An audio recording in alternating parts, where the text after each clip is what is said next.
Ito, crack nga siya, pre. Nag-crack yan. Pero wala kayong dapat ipag-alala. Ayan, o. Disalay, no? Picturean mo. Hindi madidisalay yan. Bakit? Walang joint dyan. Ang mangyayari dyan, fracture dyan. Ito, video mo para makita mo yung lubog nito. Pero madali lang to, kasi bata pa to eh. Tingnan mo, picturean mo yun to. Ayan, the same sila. Oh. Malalim to. Oo nga. Tapos tingnan mo dito sa ilalim, nakabukol. Oo. Ayan, dito, wala. Ay, sorry. Ngayon, sige be, oo, baba mo lang. Ayan, ganito yung tsura niyan, para ma-ex. Nangyayari niyan pre, bali ang buto niyan. Yan, ganyan. Pero mild crack lang yan. Yan. Yan ang eksakto yan. Pag nakatihaya. Ngayon, dahil nga walang joint dito, nandito yung lubog, nandito sa gitna, hindi matidisalign yan, hindi matatawag na dislocated. Ang mangyayari dyan, possible na lumubog siya, nag-crack siya.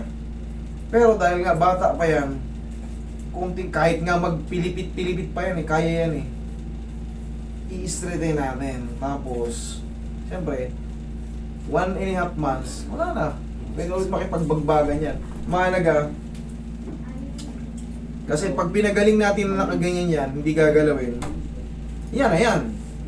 Pag kinasting mo yan, gagaling yan, yun na yun. Kasi nga ano eh. Ang gagawin natin, total, may consent naman ng magulang. Isang aray na lang, konting aray lang naman yan. Meow!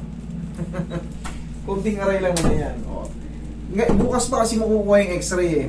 Baka baka mangyayari, ito sino ba, kumpare ko naman to, kilala ko naman to. Mangyayari kasi yan, pre, may fracture daw. Eh ngayon pa lang sinasabi ko na nga sa inyo kasi bukas pa lalabas yung x-ray. Lumubog nga ito. Ayan o. Tapos ito, nakabukol sa ilalim. Pag ganyan yan. Yan. Ngayon, pag nakatihaya siya, nakaganyan. Tihaya yung kamay niya eh. Pwede pag ganito mo. Kaya mo bang gano'n? Hindi kaya, kita mo. Ibig sabihin, nagbago yung posisyon ng joint na to. Etong radius. Hindi niya ma-oblique. Ibig sabihin, may nangyaring nagalaw yung ano, gagalaw yung joint. Gagalaw yung mga junction. Kailangan yan kasi, ganito ka. Hawakan mo nga ito, Roy. Hawakan mo ito.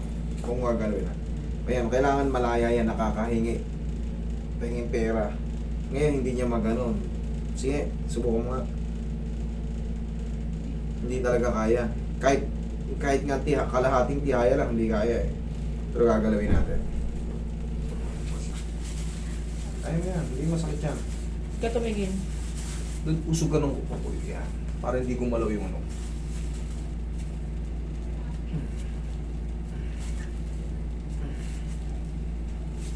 Tapos sigaw mo lang ng Darna kung lalabanan na.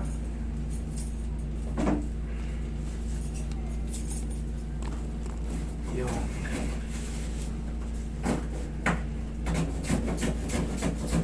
Hoy, hawakan mo dito, last na to. Papantayin natin to dito. Hawakan mo lang dito. Yan.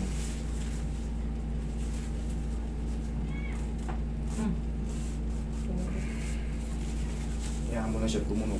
Papantay naman yan eh.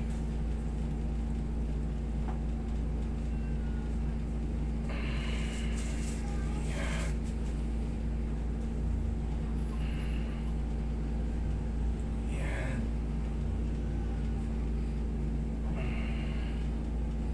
Bitaw, Roy.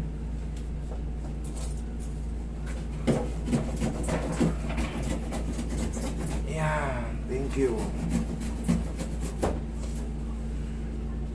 Tingin pa. Tapos na. Upload na lang ang pagmamahal to. Ano naman natin eh. Try mo ngayon ganun. Yan. O, di nagalaw na kanina. Ayaw eh. Di ba? O, kahit bitawan ko yan. O. Di ba? O, di. Ang galing. Ayun na, kita nyo naman. Kahit konting kalahati nga lang ayaw eh. Kasi, naka-ano rito, pumalaw yung joint dito. Hindi siya totaling malayong dislocation, pero sa joint kasi, Ito nga, nabasag. Yung joint pa kayo, hindi gumalaw. Imposible yun. Pero baliwala yan pa eh. May tissue. Bawasan mo ito konti, mahaba masyado. Bawasan mo ito konti. Ay, hindi, pagdugtungin mo na lang. Yan. Casting ka muna, utol. Yan ang mga ganyan.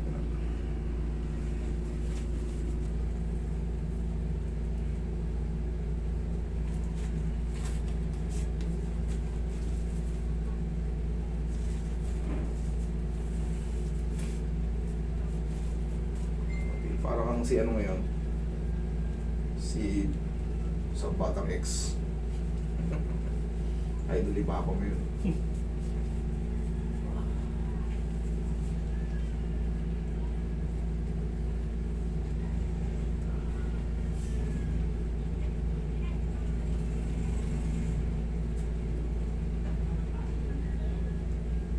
Oh, bitaw mo nga.